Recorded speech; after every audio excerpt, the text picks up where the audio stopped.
ሬድዮ ኤረና ናጻ ድምፂ ኤርትራውያን እዙ ሰላምታና ተቀበሉ ኣብ ዝተፈላለዩ ኩርናዓት ዓለም ኮይንኩም ንመደባት ሬድዮ ኤረና እትከታተሉ ዘኸበርኩም ሰማዕትና ናይሎም ረቡዕ 17 ሰነ 2020 ፈነወ ሬድዮ ኤረና ከመወትሩ ብዜና ይጅምር ፈለማ አርእስታቱ ኤርትራ ብጉልባብ ለበዳ ኮሮና ቫይረስ ካብ ሕብረት ኤውሮጳ ብወግዒ ሓገዝ ምሕታታ ተገሊጹ ፕሬዚደንት ቻይና ኣብ ጉዳይ ምትሕጋዝ ኣብ ምክታእ ለበዳ ኮሮና ቫይረስ ብምትኳር ምስ መራሕቲ ሃገራት ኣፍሪቃ ክዘራረብዮ ብገበናት ኩናት ተኸሲሱ ክህደን ዝጸንሐ ሱዳናዊ ሓላፊ ሚሊሻ ንፈለማ እዋኑ ናብ ፍርዲ ቀሪቦ ሬድዮ ኤረና ናጻ ድምፂ ኤርትራውያን ዕለታዊ ዜና መንግስቲ ኤርትራ ብጉልባብ ለበዳ ኮሮና ቫይረስ ካብ ሕብረት ኤውሮጳ ብወግዒ ሓገዝ ከም ዝሓተተ ንሓደ ካብ ሓለፍቲ ናይ ወፃኢ ፖሊሲ ሕብረት ሎዛር ጃስክ ብምጥቃስ ማዕከን ዜና እዩ ኦብዘርቨር ሓቢሮ እቲ ማዕከን ዜና ኣብ ዘቕረቦ ዝርዝራዊ ሓበሬታ ሕብረት ኤውሮጳ ኣብ ኣስመራ ቤት ጽሕፈት ካብ ዝኸፈተሉ ኣብዚ 25 ዓመታት መንግስቲ ኤርትራ ብወግዒ ሓገዝ ክሓቶ እዚ ንመጀመርያ ምዃኑ ኣመልኪቱ ሕብረት ኤውሮጳ ኣብ ዝሓለፈ ዓመታት ንመንግስቲ ኤርትራ ኣማኢት ሚልዮናት ዝግመት ልምዓታዊ ሓገዛት ከም ዝሃቦ ሰነዳት የረጋግጽ እቲ ተበግሶ በቲ ሕብረት ዝተወስደዮ እቲ መንግስቲ ምስ ኢትዮጵያ ርክብ ድሕሪ ምጅማሩ ካብ ወደባት ኤርትራ ናብ ኢትዮጵያ ዘራኽብ ጽርግያ ንምሕዳስ ሕብረት ኤውሮጳ ኣስታት 20 ሚልዮን ዩሮ ምልጋሱ ካብ ኣባላት ፓርላማኡን ተጠበቕቲ ሰብኣዊ መስላትን ተቃውሞ ምግጣሙ ኣይርስዓን ሕብረት ኤውሮጳ ንመንግስቲ ኤርትራ ብምክሃስ ሰብኣዊ መስላት እናወቐሰ በንጻሩ በብግዚኡ ልምዓታውን ሰብኣውን ሓገዛት ከበርክተሉ ጸኒሕዮ ይኹን እምበር መንግስቲ ኤርትራ ኣብ ጉዳይ ሰብኣዊ መሰላት ምስ ሕብረት ኤውሮጳ ብዝጸንሖ ዘይምርርዳእ ነቲ መንግስቲ ተመዲቡ ዝነበረ 30 ሚልዮን ዩሮ ናብ ሱዳን ክልኣኽ ከም ዝተወሰነ ሃንስ ስቶስቦል ዝተባሃለ ሓደ ካብ ሓለፍቲ ኮሚሽን ናይቲ ሕብረት ኣብ ጉዳያት ልምዓታዊ ሓገዝ ጠቒሱ ኣብዚ እዋንዚ ለበዳ ኮሮና ቫይረስ ኣብ ሃገራት ኣፍሪቃ ፈጢርዎ ዘሎ ቁጠባውን ሰብኣውን ቅልውላው እቲ ሕብረት ንሃገራት ኣፍሪቃ ኣማኢት ሚልዮናት ዶላር ክህበን ከሎ ንኤርትራን ሱዳንን ግን ገሊልዎን ብፍላይ ኢትዮጵያ ምስዚ ናይ ለበዳ ኮሮና ቫይረስ ተተሓሒዙ ካብ ሕብረት ኤውሮጳ ናይ ልዕሊ ፍርቂ ቢልዮን ዶላር ሓገዝ ተበርኪቱላ መንግስቲ ኤርትራ ኣብዚ እዋን እዚ ብጉልባብ ለበዳ ኮሮና ቫይረስ ካብ ሕብረት ኤውሮጳ ብወግዒ ሓገዝ ምሕታቱ ምስቲ ሕብረት ዝምድንኡ ንምምሕያሽን ለውጥታት ንምትእታውን ዝእንፍት ክኸውን ከም ዝኽእል ጸብጻብ እዩ ኦብዘርቨር ይትንትን ፕሬዚደንት ቻይና ዚ ጂፒንግ ኣብ ኣፍሪቃ ንዘስፋሕፍሕ ዘሎ ለበዳ ኮሮና ቫይረስ ንምክታእ ኣብ ዝብል ናይ ምትሕጋዝ መደብ ምስ መራሕቲ ሃገራት ኣፍሪቃ ክዝቲ ምዃኑ ሚኒስትሪ ጉዳያት ወጻእቲ ሃገር ኣፍሊጡ ኣብቲ ሎም ረቡዕ 17 ሰነ ብቪድዮ ዝካየድ ዋዕላ ቻይናን ሃገራት ኣፍሪቃን ሓያሎ መራሕቲ ዝኣህጉርን ሓለፍቲ ሕብረት ኣፍሪቃን ክሳተፉ እዮም ነቲ ዋዕላ ፕሬዚደንታት ቻይናን ደቡብ ኣፍሪቃን ክመርሕዎ ምዃኖም እዩ ተሓቢሩ ኣብ ልዕሊ እዚ ኣብቲ ዋዕላ ዋና ጸሓፊ ሕቡራት ሃገራትን ዳይሬክተር ውድብ ጥዕና ዓለምን ክሳተፉ እዮም ለበዳ ኮሮና ቫይረስ ኣብ ቻይናን ዝበስሐ ሃገራት ኤውሮጳን እናጎደለ ይመጽእ እኳ እንተሎ ኣብ ሓያሎ ሃገራት ኣፍሪቃ ግና ቀስ እናበለ ይዛይድ ከም ዘሎ ጸብጸባት ጥዕና ይሕብሩ ኣብ ዳርፉር ብዝተፈጸመ ገበናት ኩናት ክህደን ዝጸንሐ ሓደ ካብ ሓላፊ ሚሊሻ ሱዳን ነበር ዓሊ መሐመድ ኮሸብ ንፈለማ እዋኑ ኣብ ዘሄግ ናብ ዝርከብ ቤት ፍርዲ ቀሪቦ ንሱ ብ15 ሰነ ናብቲ ቤት ፍርዲ ኣብ ዝቐረበሉ ንኹሉ ኣብ ልዕሊኡ ዝተመስረተ ክስታት ነጺግዎ ዓሊ መሐመድ ዓሊ ኮሸብ ምዚ ኣብዚ እዋን እዚ ምክትል ኣቦ ወንበር መሰጋገሪ መንግስቲ ሱዳን ዘሎ ጀነራል ሓብዳን ደጓሎ ብምዃን ብጃንጃዊድ ንዝፍለጥ ሚሊሻ መሪሖም ኣብ ልዕሊ ኣሽሓት ተወላዶ ዳርፉር ህልቂት ከም ዝፈጸሙ እዩ ዝግለጽ በቲ ኣብ ዳርፉር ካብ 2003 ክሳብ 2005 ኣብ ዝነበረ ግዜ ዝተፈጸመ መጥቃዕቲ ፕሬዚደንት ሱዳን ነበር ዑመር ሓሰን አልበሽርን እዋናዊ ምክትል ፕሬዚደንት ጀነራል ሓምዳን ደጓሎን ዝርከብዎም ሓያሎ ሰበስልጣንን ኣዘዝቲ ሰራዊትን ሱዳን ብገበናት ኩናትን ገበን ኣብ ልዕሊ ሰብኣውነትን ክህዶንዮም ጸኒሖም ብዓሊ ኮሸብ ዝፍለጥ ዓሊ መሐመድ ዓሊ ዓብዱርሕማን ዝሓለፈ ቅንያት ብወለንትኡ ኣብ ማእከላይ ሪፓብሊክ ኣፍሪቃ ናብ ዝርከብ ዓቃብ ሰላም ሰራዊት ይድሂቦ ዝሓለፈ ሰሙን ኣብ ኔዘርላንድስ ናብ ዝርከብ ቤት ማእሰርቲ ሕቡራት ሃገራት ተሰጋጊሮ ብሰንኪ ለበዳ ኮሮና ቫይረስ ብኣካል ናብ ፍርዲ ክቐርብ ዘይከኣለ መሐመድ ዓሊ ኮሸብ ንዝቐረበሉ ክሲ ካብ ዳኛ ብመንገዲ ቪድዮ ተኸታቲልዎ ጉዳዩ ብገበናት ኩናትን ገበን አንጻር ሰብኣውነትን ዘኽስሶ ብቑዕ መርትዖ እንተሎ ንምጽራይ ኣብ 7 ታሕሳስ ደጊሙ ከም ዝርአ እቲ ቤት ፍርዲ ውሳነ ሂቦ ኣብ ሱዳን ዞባ ዳርፉር ካብ 2003 ናትሒዙ ብዝተለዓለ ግጭት ህይወት ልዕሊ 200,000 ሰባት ከም ዝህለቐን ልዕሊ 2.5 ሚልዮን ድማ ካብ መነባብሮኦም ከም ዘመዛበለን እዩ ዝጥቀስ ዝኸበርኩም ሰማዕትና ዜና ኣብ ዝተፈጺሙሎ ሬድዮ ኤረና ናጻ ድምፂ ኤርትራውያን ዳግማይ ሰላምተና ተቐበሉ ክቡራት ሰማዕትና ካብዚ ቀፂሉ ብዓወት ኣረጋይ ዝዳሎ ኣፍሪቃ ኣብ ሶም ሙዚክ ኸውን ሰናይ መከታል ሬድዮ ኤረና ናጻ ድምፂ ኤርትራውያን ሬድዮ ኤረና ናጻ ድምፂ ኤርትራውያን ጋና ኣፍሪቃውያን ኣሜሪካውያን ናብ ኣፍሪቃ ክምለሱ ትዕድም 1619 ናይ መጀመርታ ዓመት ኣፍሪቃውያን ካብ መሬቶም ኣፍሪቃ ብኤውሮጳውያን ተጨውዮም ገላዩ ብምዃን ናብ ናይ ሕጂ ሕቡራት መንግስታት ኣሜሪካ ዝተወስዱሉ ዓመት እያ ነይራ ንመበል 400 ዓመት ምጅማር ጊላነት ኣትላንቲክ ንምጽምባል እምበኣር ጋና ን2019 ዓመተ ምምላስ Year of Return ምምላስ ናብ ኣፍሪቃ ኢላ ብምስማይ ኣብ ሰሜን ማእከላይን ደቡብን ኣሜሪካ ዝርከቡ ኣፍሪቃዊ መበቆል ዘለዎም ጸለምቲ ከምኡውን ብምልኦም ኣብ ዲያስፖራ ዝርከቡ ኣፍሪቃውያን ናብ ኣፍሪቃ ክምለሱ ብዕሊ ክትጽውዕ ጀመረት ጋና ኣፍሪቃዊ መበቆል ዘለዎም ኣህዛብ ካብ ዝሃለው ይሃልው ናብ ጋና ክመጹ ማዕጾ ክፉት ከም ዝኾነ ክሳብ ዝደለይዎ ግዜ ድማ ኣብ ሃገራ ክነብሩን ክሰርሑን ከም ዝኽእሉ ገይራ بمسرت ጻውዒት ጋና ኣብ ዝሓለፈ ዓመት መራሕቲ ሃገራት ፖለቲከኛታት ጋዜጠኛታት ጸሓፍቲ ስነ-ጥበባውያንን ስፖርተኛታትን ዘጠቓለሉ ህዋት ሰባት ዝርከብዎም 1.5 ሚልዮን ኣፍሪቃውያን ኣሜሪካውያን ናብ ኣፍሪቃ ብፍላይ ድማ ናብ ጋና ምብጻሕ ፈጺሞም ጋና ብወገና ንኣስታት 150 ኣፍሪቃውያን ኣሜሪካውያንን ኣፍሮ ካሪቢያንን ናብ ኣህጉርኩም ኣፍሪቃ ናይ እንቋዕዳሓን መጻእኩም ዜግነት ዓዲላ زاگید دمال علی حموشش کاب استفلالی هاگراز زماتو آفریقا و مبکر زلهم سبات افغانا کنبرو جمیرو مالو ابسمین ماکلاین دوبن امریکا زغمتو آفریقا و مبکر زلهم سلمتی ابو حقوقاتهم کاب آفریقا گلای خوینم ناب امریکا خمز خدو زفلتو حبر قربتمون کاب آفریقا زمتو مخانم زفلتم کان تخونه اب آفریقا کابینای بوتا کابینای علیت کم زمتو زفلتو بمخانم حلناوی کسانت کرخویت انحن مبزحتهم أهجر أفريقيا بحفشة كم وقلاوي تهجرهم كريوان كلو حيالو دما ناي دي ان اي مرمرة بمكياد كابيناي عليت ويبوتا 500 صقفلتو خصعروت أنيحهم نتاقمات أفريقيان أمريكان نمكلالن أب أفريقيا تمليسهم هانغو فايلا أتقبلهم هاجرن هجرن كم زلهم نمت أمانيو بريزيدنت غانا نانا أكفو أدو كل تشحن 19 عمت مملاس سلمتي نامو بقلاوي تأكرون بمسماي نعمت مملأ تازغط ألا زتفلاليت انبلات زأنقدة مدبات زخفتا بعصر تحمشت قنبات أمينيا بوليس توهلت كتما حبرات منقصات أمريكا جورج فلويد توهل أفريقا وأمريكاوي ببوليس تحر مقتالو أب حيالو كفالات علم أبلع لتسلم تزقبر أفلالي أدلون علي تاونتن دو كبلن لو تخطأتاتون سلامو سلفتات بزكايدو لزل أوان دما منقصت غانا بمو جورج فلويد سسمعو حزن بمقلات أفريقا ومبوكول زلوم سألمتي ناب غانا كمون نباهجور أفريقا خملسو داك ما يتسوعو بريزيدنت غانا نانا أكفو أدو أفريقاين مبوكول زلوم سألمتي داك ما يناب أفريقا مسملسو هاجرو هنغو فايلا قبلهم حلافنت كم زلوها بمقلات أفريقاوين أبزلوها هاليوم ناب غزهم أفريقا خملسو تلابيو ሚኒስትሪ ቱሪዝምን መጋባእያ ኣፍሪቃዊ ዲያስፖራን ተሃገር ብወገኑ ዳግማይ ቀብሪ ጆርጅ ፍሎይድ ኣብ ጋና ብምክያድ ስእሉ ኣብ ቤተ መዘክር ከም ዝቕመጥ ገይሮም መብዛሕትኦም ኣብ ሰሜን ማእከላይን ደቡብን ኣሜሪካ ዝርከቡ ጸለምቲ ካብ ምዕራብን ማእከላይን ኣፍሪቃ ዝተወስዱ ክኾኑ ከለው ኣብቲ ቀደም ግዜ ኣኳሞ ተባሂላ ትጽዋዕ ዝነበረት ናይ ሎሚ ጋና ሓንቲ ካብ ቀንዲ መእከቢ መዳጎንን መሸጥን ከምኡውን ገላዩ ናብ ኣሜሪካ መበገስን ቦታታት ሓንቲ ነይራ ኣብታ ሃገር ገላዩ ዝሕበስሉን ናይ መጨረሻ ጉዕዞ ዝቀራረቡሉን ዝነበሩ ፎርቶታትን ግንብታትን ኣብዚ ሕጂ እዋን ናብ ቤተ መዘክር ተቐይሩ ዓመታዊ 10,000 በጻሕቲ የእንግዳሎ ብፍላይ ኬፕ ኮስት ዝተባህለ ግንቢ ሚልዮናት ኣፍሪቃውያን ንመወዳእታ ግዜ ብሓይሊ መሬት ኣፍሪቃ ገዲፎም ንኻልኣይ ግዜ ከም ዘይምለሱ ኮይኖም ናብ ኣሜሪካ ዝተወሰዱላ ብምንባራ ኣብዚ ሕጂ እዋን ሓያሎ ኣፍሪቃውያን ኣሜሪካውያን በጻሕቲ ናብቲ ቦታ ንግደት ብምግባር مسبح قطعتهم نايمن فسر كيف كفتروا لازفتنو جنبيا كم تقدموا استتقسى شحن شد شميتين 19 نايمن جمرتا جلايو نا فيرجينيا حبرات منقصات أمريكا 5 وصحو استمزق بلاد أمبر جيلانت أقدموا نابدوون مأكلاين أمريكا مشت أجميرو نيرو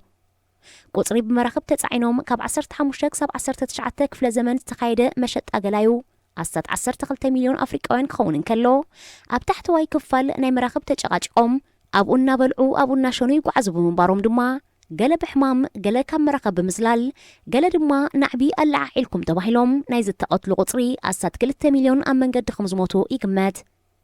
ደቂ ተባዕትዮን ደቂ ኣንስትዮን ከምኡውን ህፃናት ዝርከብዎም ኣፍሪቃውያን ገላዩ ሓንሳብ ኣብ መሬት ኣሜሪካ ምስ ረገጹ ብጨረታ ክሽየጡን ከለው ሽሞምን ሽማቦኦምን ብናይ ወነንቶም ከም ዝቕየር ይግበር ነይሩ። ካብ ዝተፈላለያ ቋንቋታት ዝዛረባ ቀቢላታት ዝተኣኻኸቡ ብምንባሮምን ናይ ወነንቶም ቋንቋ ከም ዝዛረቡ ይግበሩ ብምንባሮምን ድማ ኣብ ዝተናወሐን ድሕሪ ወለዶታትን ቋንቋኦምን ባህሎምን ኣጥፊኦም ካብ ኣፍሪቃ እንተዘይኮይኑ ካበይ ናይ ከባቢ ናይ ኣፍሪቃ ከም ዝመፁ ከም ዝፀፍኦም ተገይሮም። ብፖርቱጋል ጀመረ ጊላነት ነጋዶ ብሪጣንያ፣ ፈረንሳ፣ እስጳኛ፣ ኔዘርላንድን ዴንማርክን ክሕወስዎን ከለው መብዛሕትኦም ኣብ ሕርሻ ብፍላይ ድማ ኣብ ሕርሻ ጡጥ፣ ሽኮርን ትንባኾን ከምኡውን ስራሕ ገዛ ተዋፊሮም ነይሮም። ን400 ዓመታት ዝቐጸለ ባርነትን ክፍዕን ድማ ኣሕሊፎም። ከምቲ ኣቐዲሙ ዝተጠቕሰ ኣብ ዝሕጂ እዋን ጋና ናብ ሃገራ ክምለሱ ሃንጎፋ ኢላ ክትቀበሎም ተስፋ ኮይናቶም ኣላ። እንተኾነ ሕቡራት መንግስታት ኣሜሪካ ኣብ ሃገራ ንዝነበሩ ኣፍሪቃውያን ኣሜሪካውያን ብሓይሊ ናብ ኣፍሪቃ ክትመልሶም ፈቲናያ። ኣብ መጀመርታ 1810ታት ገላዩ በብቁሩብ ነፃ ኣብ ዝወፅሉን ጊላነት ብሕጊ ክክልከል ኣብ ዝጀመረሉን እዋን ሓያሎ ኤውሮጳውያን ወነንቲ ገላዩ ዝነበሩ ንጸለምቲ ከም ኣቕሓ ወይ ትሕቲ ሰብ ይርእዎም ብምንባሮም ነፃ ምስ ኮኑ ምሳና ኣብ ሓንቲ ሃገር ሓቢሮም ክነብሩ ኣይክእሉን እዮም፣ ንሕና እውን ኣይነፍቅድን ኢና፣ ስለዚ ናብ ኣፍሪቃ ክምለሱሎም ዝብል ሓሳብ አንቂሎም። ገላዩ ናብ ኣፍሪቃ ይመለሱ ዝብል ሓሳብ ተግባራዊ ንምግባር ፕሬዚደንት ነበር ቶማስ ጀፈርሰን ዝርከብዎም ከምቲ ካልኦት ኤውሮጳውያን ሃገራት ዝገብርኦ ዝነበራ ኣብ ኣፍሪቃ ብምኻድ መሬት ክገዝኡ ንድፊ ውፅኦም። ኣብ 1917 ኣሜሪካዊ መግዛእቲ ዝብል ማሕበረሰብ ብምቋም ናብ ኣፍሪቃ ብምኻድ ካብ ዞሉ ድማ ዝተባህለ ንጉስ ንእሽቶ መሬት ገዚኦም። ነፃ ዝኾኑ ገላዩ ካብ ኣሜሪካ ናምፁ ከስፍሩላ ጀሚሮም። ቀስ ብቐስ ሓይሊ ብምጥቃም እቲ መሬት ኣስፋሕፊሖም ድማ ብብዝሒ ጸለምቲ ሰፋሮ ብምምጻእ ሃገረ ላይበርያ ቆይሞም። ብኸምዚ ኣብ 1847 ካብ ሕቡራት መንግስታት ኣሜሪካ ብዝመፁ ነፃ ዝተባህሉ ገላዩ ነበር ዝቆመት ሃገረ ላይበርያ ናጽነታ ኣዊጃ። እቲ ናይ ሰፋሮ ናብ ላይበርያ ምምጻእ ገለ ብፍትወት ገለ ድማ ብሓይሊ ክሳብ 1870 ቀጺሎ። ብኸምዚ ሕቡራት መንግስታት ኣሜሪካ ንኣማይት ዓመታት ዝተጠቕመትሎም ገላዩ ናብ ኣፍሪቃ ክትመልሶም ፈቲና ቁጥሮም ኣዝዩ ብዙሕ ብምንባሩ ግን ኩሎም ክትመልሶም ኣይከኣለትን። ብሪጣንያ ብወገና ብተመሳሳሊ ኣገባብ 10,000 ኣፍሪቃውያን ገላዩ ነበር ናብ ሰራሊዮን መሊስያ። እዚ ከምዚ ኢሉ እንከሎ ብሙሉአን 54 ሃገራት ኣፍሪቃ ኣብ ሕቡራት መንግስታት ኣሜሪካ ኣብ ልዕሊ ኣፍሪቃውያን ኣሜሪካውያን ጸለምቲ ዝግበር ኣድልዎን ዓሌታውነትን ብዝምልከት ላዕለዋይ ኮሚሽን ሰብኣዊ መሰላት ውድብ ሕቡራት ሃገራት ዘተኸካይድ ጸዊዖም። እቲ ብመልክዕ ደብዳቤ ብመንገዲ ኣምባሳደር ቡርኪና ፋሶ ኣብ ውድብ ሕቡራት ሃገራት ኣብ ከተማ ጀኔቫ ዝቐረበ ጻውዒት ዓሌታውነት ዘበገሶ ኣብ ልዕሊ ኣፍሪቃዊ መበቆል ዘለዎም ጸለምቲ ዝካየድ ዓመፅን ኣብ ልዕሊ ሰላማውያን ሰልፈኛታት ዝግበር ዘሎ ዘይፍትሓዊ ኣተሓሕዛን ብምኹናንዮም እቲ ጉዳይ ብህፁፅ ናብ ዝርርብ ክቐርብ ጸዊዖም ዘለዎ። ኣስታ 600 ዘይመንግስታውያን ማሕበራት እውን ላዕለዋይ ኮሚሽን ሰብኣዊ መሰላት ተመሳሳሊ ስጉምቲ ክወስድ ጸዊዐን ኣለዋ። ሓያሎ ሃገራት ኣፍሪቃ ናይ ገዛእ ዜጋታተን ሰብኣዊ መሰላት ብግቡእ ዘየኽብራ ብምዃነን እቲ ናብ ውድብ ሕቡራት ሃገራት ዝጸሓፍኦ ደብዳቤ ክልተ መለክዒ ማለት ናይ ገዛእ ርእሰን ጉዳይ ሰብኣዊ መሰላት ዘየተዓራርያ ናይ ካልእ ግን ዝፈርዳ ገይርዎን ኣሎ። ሬድዮ ኤረና ናጻ ድምፂ ኤርትራውያን። ሩዋንዳ ከመይለያ ካብ መከራ ትወፅእ ዘላ። ኣብ 1990ታት ብሕማቕ ዜና ቅትለት፣ ጥሜት፣ ውግእን ወረውግእን እትልለን ረድኤት ክግበረላ ብማሕበራት ግብረሰናይ ምውዕውዓት ዝግበረላ ዝነበረ ሩዋንዳ ሎሚ ብኣንጻሩ ብቁጠባ በልፂጋ ኣብቲ ሃገር ወፍሪ ክካየድን ዘመዝገበቶ ቁጠባዊ መቐይሮ ብዝንእዳ ፊናንሳዊ ትካላትን ማዕከናት ዜናን ተተኪእሎ። ኣብዚ ሕጂ እዋን ብሱታፌ ደቂ ኣንስትዮ ኣብ ፖለቲካን ብዝሕ ወናብር ደቂ ኣንስትዮ ኣብ ባይቶ ኣብ ኣፍሪቃ ጥራይ ዘይኮነ ኣብ መላእ ዓለም ኣብ ቀዳማይ ትስራዕ ሩዋንዳ ኣብ ኣፍሪቃ ከም ዝተሰርሐ ዘእንፍት ብሜዲን ኣፍሪቃ ተሰነየ ናይ መጀመርታ ፍርያት ሞባይል ኣብ ኣፍሪቃ ማራፎን መገጣጠምን መሰንዕን መኪና ቮልክስዋገን ዝተተኽላን ሓያሎ ፊናንሳውያን ትካላት ዝተኸፈቱላን ካልእ ሓያሎ ወፍርታት ዝካየደላ ዘሎን ሃገር ኮይናላ። ኣብ 1994 ኣብ ሩዋንዳ ኣብ መንጎ ቀቢላታት ሁቱን ቱትስን ብዝተኻየደ ምጽናት ሕድሕድ ኣብ ውሽጢ 100 መዓልታት ኣስታ 800,000 ሰባት መብዛሕትኦም ቀቢላ ቱትሲ ተቐቲሎም ብቐሊሉ ዝርሳዕ ዘይመስል ጃምላዊ ህልቂት ተኻይድዮ። ሩዋንዳ ካብ ጃምላዊ ህልቂት ወፂኣ ናብ ምዕባለ ክትግስግስ ዝኽኣለት ብመሪሕነት ፕሬዚደንት ፖል ካጋሜ ዝተኣመመ ራእይ 2020 ዝተሰመየ ናይ ምዕባለ ውጥን ሮድማፕ ብምትግባራን ኣብ መንጎ ኣህዛብ ናይ ሓድነትን ዕርቅን መስርሕ ብምስልሳላን እዩ። ገለ ካብቲ 44 ነጥቢ ዝሓዘለ ናይ ምዕባለ ውጥን ምምስራት ብቑዕ መሪሕነት ምምሕያሽ ኣገልግሎት ትምህርትን ጥዕናን ምትብባዕ ናይ ግሊ ኩባንያታት ምምዕባል ትሕተ ቅርጺ ምምዕባል ብፍልጠት ዝተሃንጸ ቁጠባን መጓዓዝያን ካልእን የጠቓልል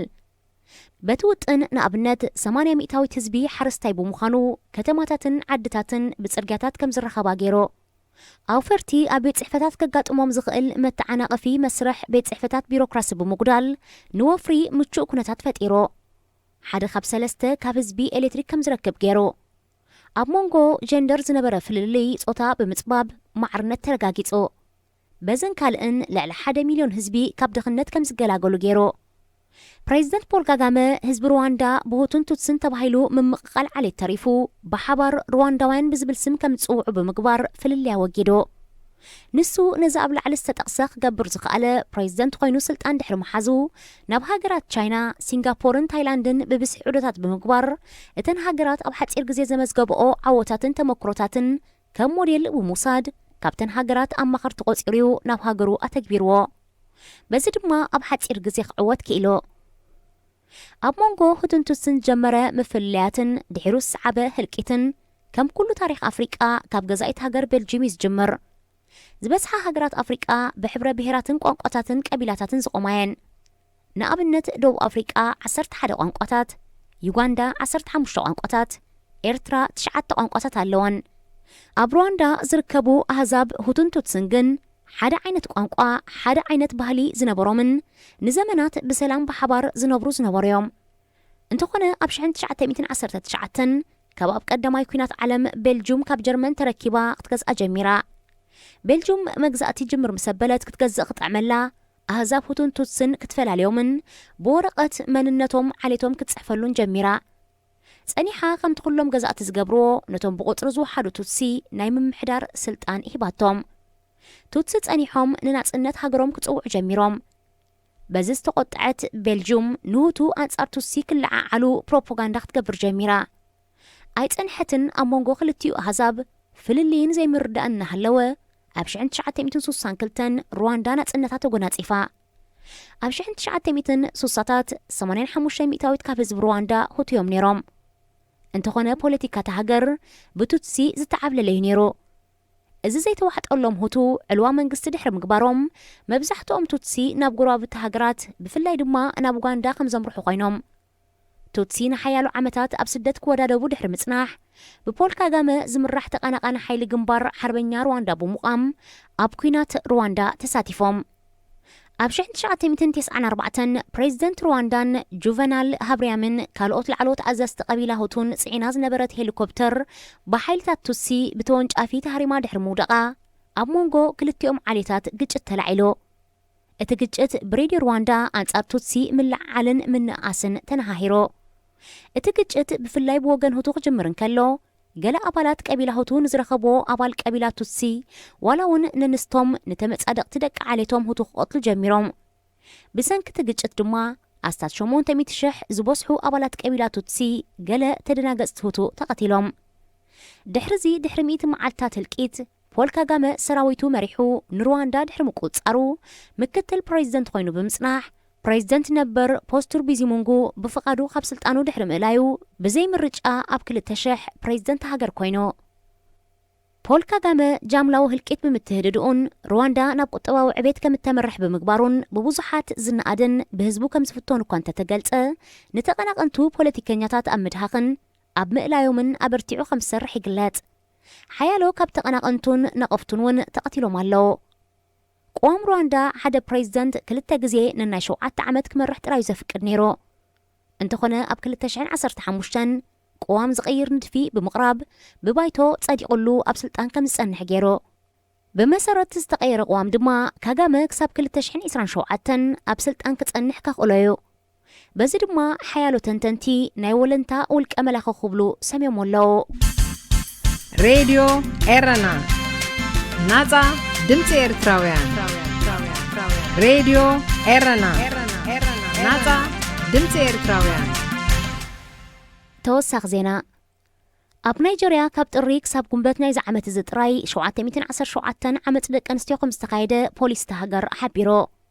በትጸብጻብ መሰረት ኣብ ናይጀርያ ኣብ ነፍሲ ወከፍ 4 ሰዓት ሓደ ናይ ደቂ ኣንስትዮ ምዕማፅ ጥርዓን ናብ ፖሊስ ከም ዝቐርብ ምስ ዓመፅ ብዝተሓሓዝ 799 ሰባት ኣብ ትሕቲ ቀይዲ ኣትዮም ከም ዘለው ተገሊጹ።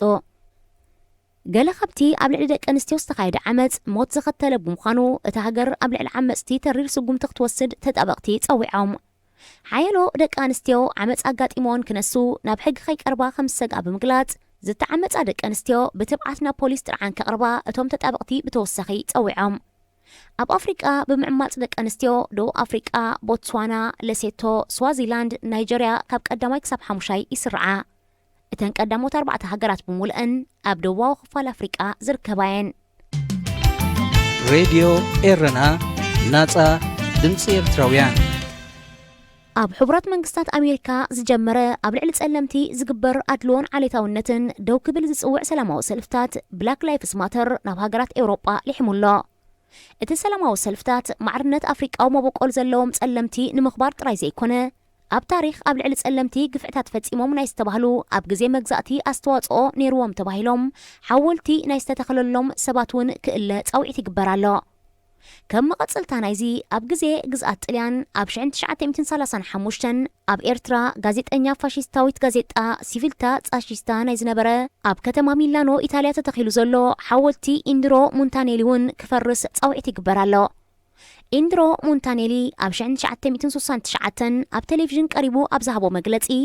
ኣብ ኤርትራን ከሎ ሓንቲ ደስታ ስማ 12 ዝዕድሚ ኣጓል ከም ዝገዝአን ዝተመርዓውን ገሊጹ ብምንባሩ ትሕቲ ዕድመ ዝዓመፀ ተባሂሉ ሓወልቱ ክእለ ጻውዒት ዝቐርብ ዘሎ። ኣብ 1909 ተወሊዱ ኣብ መበል 92 ዕድሚኡ ኣብ 2001 ዝዓረፈ ኢንድሮ ሙንታኔሊ ኣብ ዝተፈላለየ ከባቢታት ናይ ዓለም ብምዝውዋር ብዘበረከቶ ናይ ጋዜጠኛነት ስራሕን ዝጸሓፎ መጽሓፍን እዩ ኣብ ከተማ ሚላኖ ሓወልቲ ተተኺሉሉ ዘሎ። ንሱ ኩናት ጥልያንን ኢትዮጵያን ናይ ሽዑ ግዜ ኣቢሲና ንምሽፋን እዩ ወተሃደራዊ ጋዜጠኛ ኮይኑ ናብ ኤርትራን ኢትዮጵያን ከይዱ። ሬድዮ ኤረና ናጻ ድምፂ ኤርትራውያን ሬድዮ ኤረና ናጻ ድምፂ ኤርትራውያን ዝኸበርኩም ሰማዕትና ብዓወት ኣረጋይ ዝተዳለወ ናይ ሎሚ ኣፍሪቃ ኣብ ሰሙን እዚ ኣብ ዝተፈጺሙሎ ዝመጽእ ሰሙን ብኻልእ ትሕዝቶ ክሳብ ንረኸብ ሰናይ ቅነ ተጥዕሙ ምስ ሬድዮ ኤረና ኣብዚ መደብ እዚ ንማሕበራዊ ህይወት ዘንጸባርቑ ጽሑፋት፣ ግጥምታት፣ ድርሰታትን ዋዛታትን ዝቐርቡ ኮይኖም ኣብ ህይወት ንዘጋጥሙ ጸገማትን ኣፈታትሖምን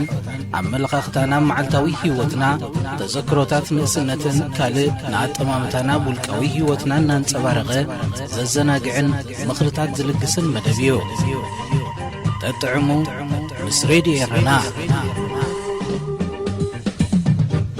ሰላም ከመይ ትቕንዩ ፍትዋት ተኸታተልቲ መደብ ጠጥዑም ምስ ሬድዮ ኤረና እዚ ትወት ረብዑ ዝቐርበልኩም መደብኩም መደብ ጠጥዑም እዩ። ንለሙን ከምቲ ልሙድ ንዓኹም ይኸውን እዩ ዝብል ናይ ትሕዝቶ ኣዳሊና ኣብ ምድብ ሰዓትና ተረኺብና ኣለና። ክሳብ ፍጻሜ መደብና ምሳና ሓቢርኩም ብኽብሪ ክጸንሑ ዝዕድመኩም ኣዳላውን ኣቕራብን መደብ ተስፊት ዮሃንስ እየ። ሰናይ ምክትታል።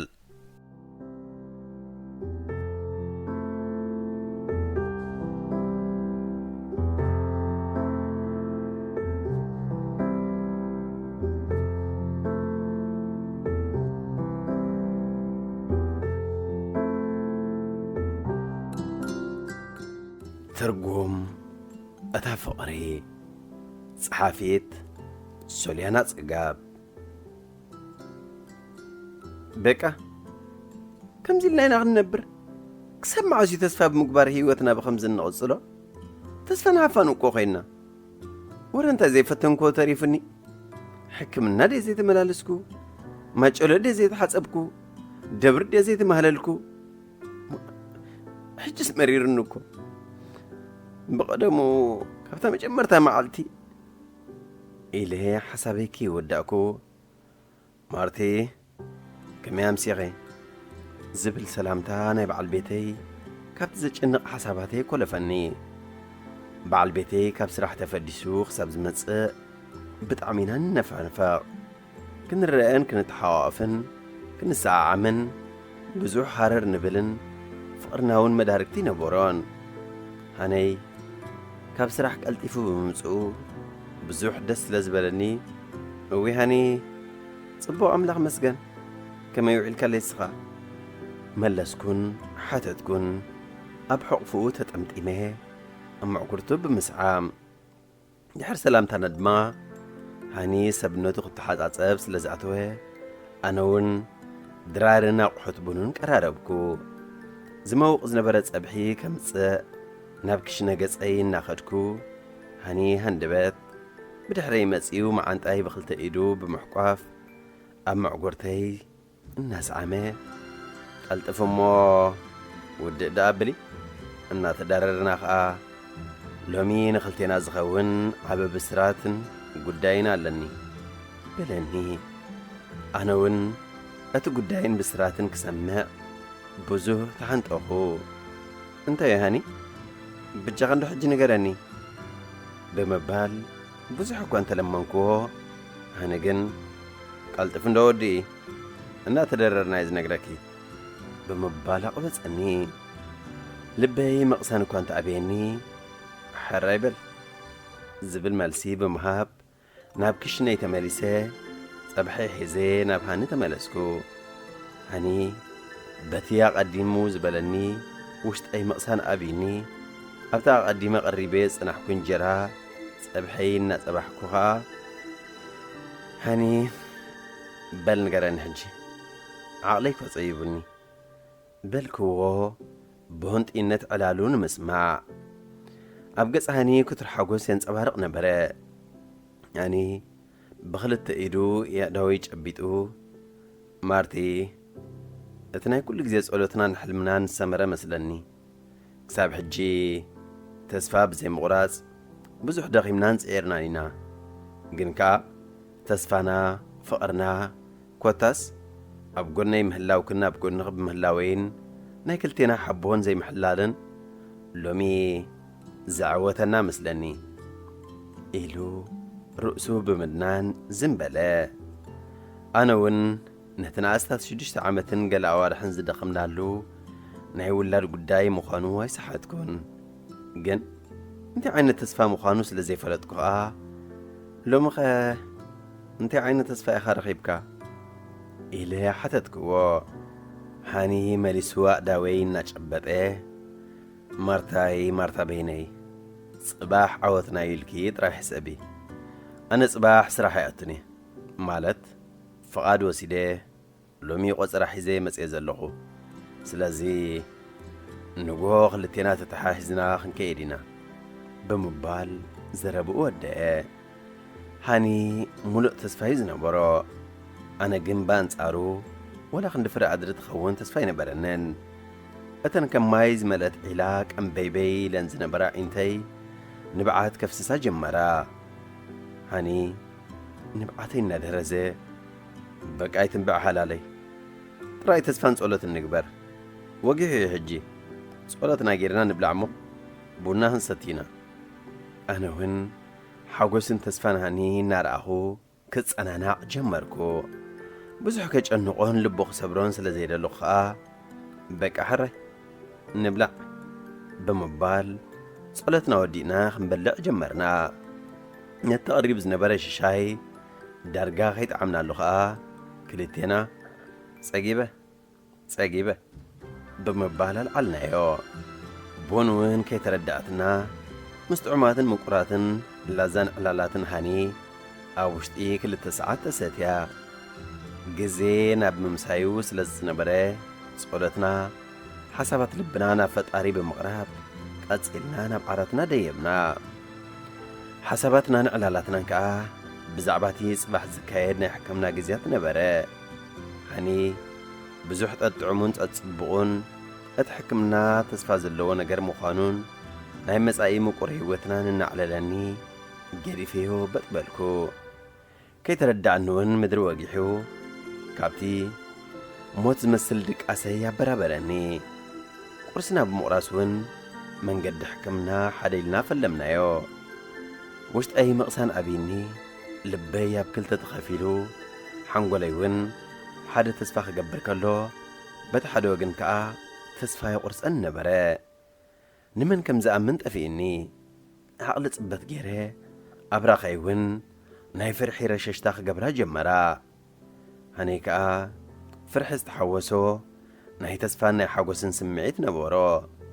ماتشا مسبوز حساباتنا أبتقصري ناي حكمنا مسبس احنا دما وي هاني أنا بزح تسفاي باللين لبنا خبز سبركا بجاخا إلى زربايكي يودأكو هاني كبلو زدالخون سمعيتين سلستردئ نانو مارتاي بجاخا تسفاقي تطفي مش أنا اللغو كل أخم قدمنا حجي أملاق يفلت كم تسفاين تسفخن مالت كم تسبيتنا أنت خوين لنا حقوسنا وسنة يبلون دحن بأنا يتجمرن تزي كون اللقاء إلو كي ودئه حنق كبل جمرة قاصيلو بقى حجي كل قديفنا نتو بمبال بيمانا إيدي حزني نبتحكمنا أتنا لب خلتنا تربش نبرا دحر قل خليتات ريقانا أخيلو ناب دكتور قربنا دحر مرمرانا ون وتصيد سلزمت دكتور ناني بينو فاليو هزراربو بينو فاليو وصيت من قارو بزح دس هايبلنين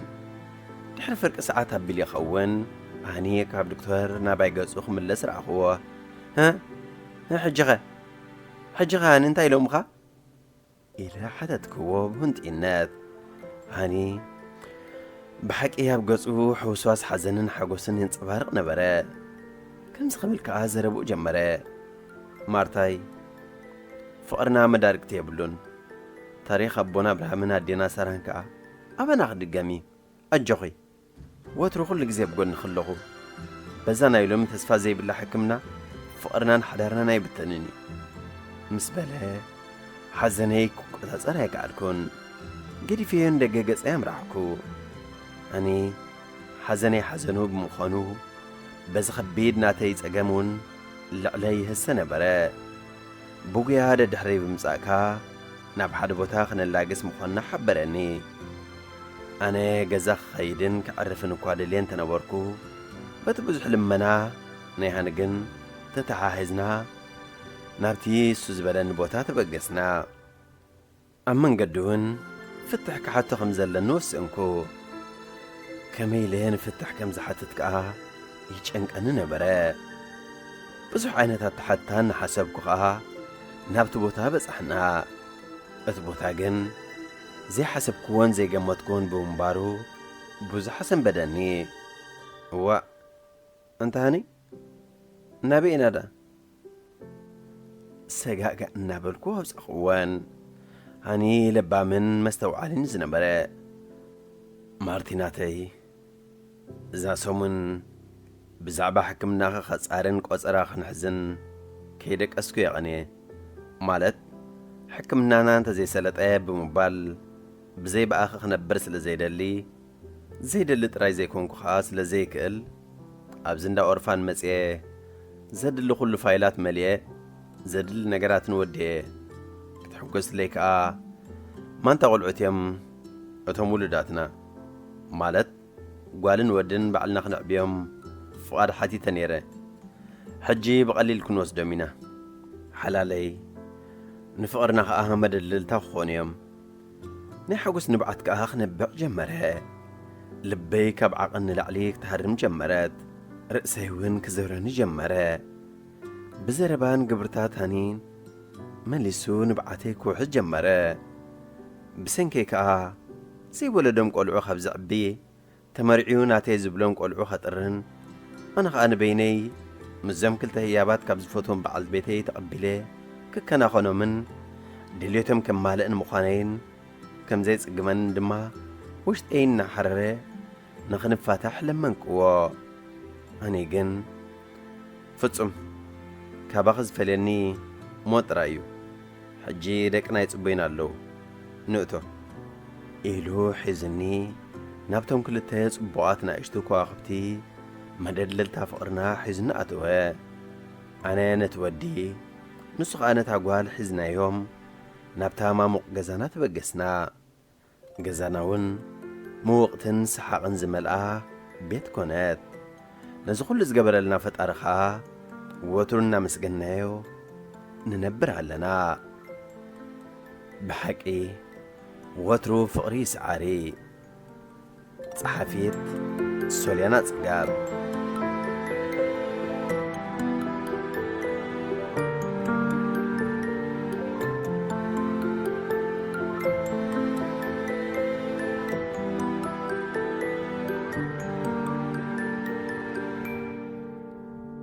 أبهيوات كل الله برقص أيتقاقخان أبهيوات كل الله نخط نبر بزحنا غير كاللخا نخط سنفون انتخونا كاب قالسي عدي وعالكان ديك أسبغيكا زبزح ساعتها بهالخلقها حليفكايو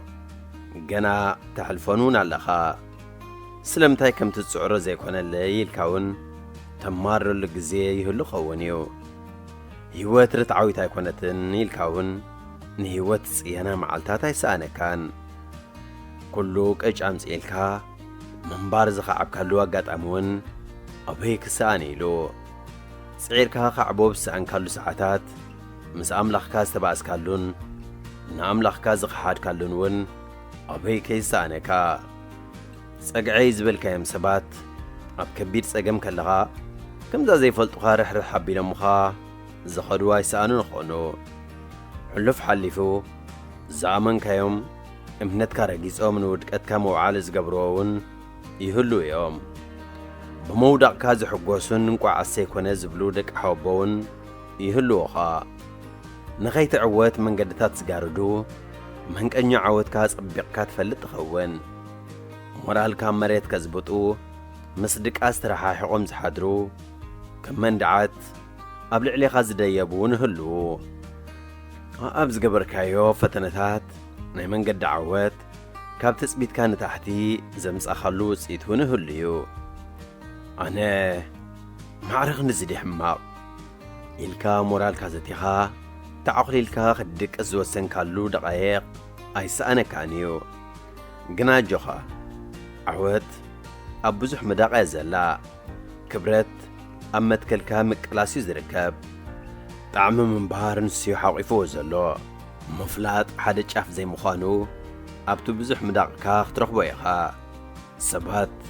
عبيتينا عنكفات قدل مخانم كتل اليوم متخقللو إذا حلفنتات زيو أي تدهللكا تنقبل كاب قنعنا نحاكن كي ترحاق نزودقوها حنان مفداي كي تحلن انت غير كايو كابوم زفلي ولا حدا كلو كانيو أب كندوس تسحل دا مسحلكا إدكا زي مهاب يخون أيتم معرر أبهيوات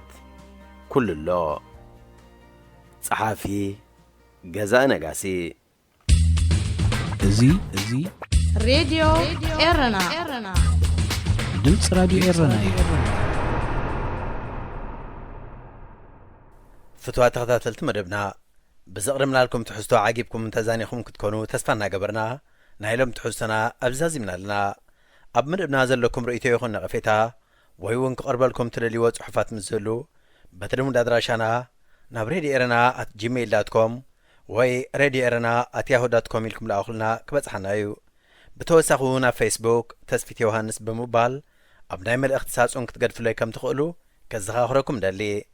بسترف هبز مسربوع أبت مساسال ساعتين بستفليت حسن كساب نراخب تطعمو